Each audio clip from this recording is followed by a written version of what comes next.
Hello everyone, so I Ritik Singh welcome you all on this channel of mine with a new poem that is Enterprise by Nizam Ezekiel. First of all we will know the meaning of enterprise, that is difficult or risky project taken, या फिर इस poem के मुताबिक हम लोग adventure भी कह सकते हैं. ठीक है. एडवेंचर में एज यू ऑल नो के it would be like a wrong sentence to call difficult या रिस्की एडवेंचर. एडवेंचर मतलब ही होता है risky journey, isn't it? So it's all about a risky journey. So let's start the poem. It started as a pilgrimage, exalting minds and making all the burdens light. The second stage explored but did not test the call. The sun beat down to match our age. तो क्या होता है कि ये जो poet है, जो narrator है, अपने कुछ साथियों के साथ कहीं पिलग्रिमेज पे, as I told you adventure इस पोएम में है, तो वो अपने कुछ फ्रेंड्स के साथ किसी पिलग्रिमेज को, मतलब जैसे नहीं होता है कि लोग कहते हैं कि चलो यहाँ घूम के आते हैं, ट्रिप करके आते हैं, टूर करके आते हैं. So he is going somewhere with his friends. And what is happening की जो लाइट है, जो सनलाइट है, वो क्या हो रही है, बर्डन, मतलब कि जो फर्स्ट ऑब्स्टिकल इन लोग के ट्रिप में, टूर में आ रही है, that is the sunlight, the burden of the light, जो कि और हाई होते जा रहा है. और फिर भी इन लोग का जो रेज है, इन लोग के अंदर जो पैशन, जो एंथुजियाज्म, जो एक्साइटमेंट है, उसको हरा नहीं पा रहा. तो फर्स्ट स्टैंजा से जो पोएट है हमारे, उन्होंने ये बताने की कोशिश की कि हम लोग कुछ भी शुरू करते हैं तो हमारा जो एंथुजियाज्म लेवल होता है, जो पैशन लेवल होता है, वो एट इट्स पीक होता है, जिसकी वजह से हम कोई भी ऑब्स्टिकल को एज ए फील करते हैं कि that we can tackle in few seconds. So the same happens in the first stanza कि जो सनलाइट है वो बहुत तेज हो जाती है जैसे ही ये लोग अपना निकलते हैं, लेकिन फिर भी इन लोग के एंथुजियाज्म और पैशन के लाइट के आगे सनलाइट भी कम पड़ जाती है. Next, we stood it very well, I thought, observed and put down copious notes. Copious means detailed notes. तो as I told you कि अब जैसे हम लोग ट्रिप पे जाते हैं तो कई एजुकेशनल ट्रिप्स होते हैं, कई सिर्फ सिनेरियो ट्रिप्स होते हैं. सो इन द सेम वे ये लोग भी क्या करते हैं, कुछ जो नरेटर हैं क्या कहते हैं कि वो छोटी से छोटी और बड़ी से बड़ी चीज़ें अपने डायरी में नोट करना चाहते थे. तो एक डायरी लेके गए रहते हैं जिस पे सब कुछ वो नोट कर रहे होते हैं. On things the peasants sold and bought, जो भी सामान खरीदे जा रहे थे, बेचे जा रहे थे. The way of serpents and of gods, जिस तरह से जानवर, गोड्स, ये सब चल रहे थे, जिस रास्ते से चल रहे थे, वो सब चीज़ें मैं अपनी डायरी में छोटी से छोटी चीज़ों को ऑब्जर्व कर रहा था और नोट कर रहा था. 3 cities where a sage had taught, और इवन हम लोगों ने 3 cities को भी क्रॉस कर दिया जहाँ पे कुछ बड़े बड़े साधु संत, महंत जो होते हैं, साधु लोग होते हैं, इन लोगों ने जहाँ पे अपनी प्रीचिंग्स कही होंगी, वैसे 3 गाँव को भी हम लोगों ने पार कर दिया. But when the differences arose on how to cross a desert patch, we lost a friend whose stylish prose was quite the best of all our batch. A shadow falls on us and grows. So what happens is कि अब कुछ देर बाद, अब जैसे कि मैंने बताया कि ये लोग 3 गांव भी पार कर चुके हैं जहाँ पे कुछ सेजेस ने प्रीचिंग्स किए थे, लेकिन अब इन लोगों को अब कुछ क्या पार करना था. अब नया जो ऑब्स्टिकल था वो एक डेजर्ट पैच था. मे बी इन लोग का जो एक पार्टनर था वो अपने आइडियोलॉजीज कुछ और डिफरेंट बता रहा था और इन लोगों की टीम से अलग हो गया, मतलब हट गया, कह सकते हैं गुम हो गया. As if it is written कि वी लॉस्ट अ फ्रेंड, मतलब कि, और वो कैसा फ्रेंड था, उसकी क्या क्वालिटी थी, वो बहुत स्टाइलिश प्रोजेज लिखता था.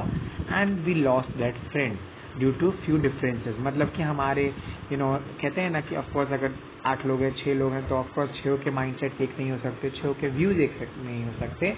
तो उसी तरह उनका भी एक फ्रेंड होता है नरेटर का, जिसका जो व्यू पॉइंट है वो थोड़ा इन लोगों से डिफरेंट हो जाता है. And therefore what he does, he parts his veg from them. So what he says कि वो हम लोग के बैच का सबसे एक तरह से बेस्ट आइडियोलॉजिकल या फिर इंटेलेक्चुअल पर्सन था, लेकिन अब उसने भी हमारा साथ छोड़ दिया. तो वही है, a shadow falls on us and grows. वही वाला हाल है कि अब हमारे जो ग्रुप है, हमारे लोगों पर अब जो छाँव, कहते हैं ना कभी धूप कभी छाँव, अब जो छाव है वो बढ़ते गया. और ये जो छाव है वो हमको रिलीफ देने वाला छाव नहीं है, ये वो डार्कनेस वाला छाव है जो हमें डार्क साइड की तरफ ले जा सकता है। Another phase was reached when we were twice attacked and lost our way. अब twice attacked यहाँ पे बहुत रेफरेंसेस हो सकते हैं।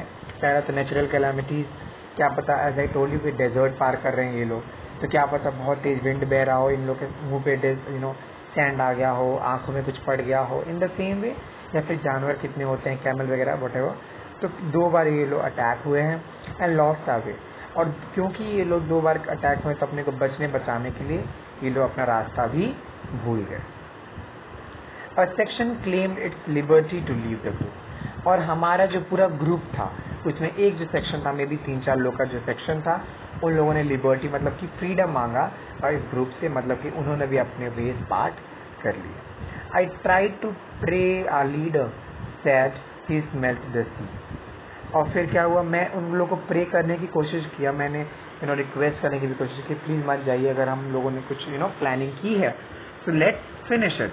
बट एक सेक्शन ऑफ पीपल था हमारे ग्रुप में जिन लोगों ने भी अपने वेज पार्ट कर लिए कि they will not be again together with us to be that part of that journey. Our leader said he smelled the C.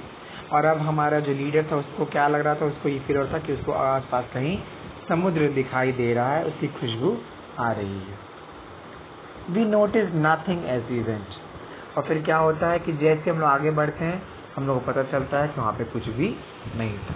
A straggling crowd of little hope, वही थोड़ा बहुत स्ट्रैगलिंग क्राउड मीन्स क्या होता है, हल्का सा अंदर अंदर, जैसे कि एक होता है ना ट्रेम्बलिंग टाइप्स, फियर टाइप्स होता है होप की, मतलब मे बी पानी मिले ना मिले, दैट वाज द थिंग।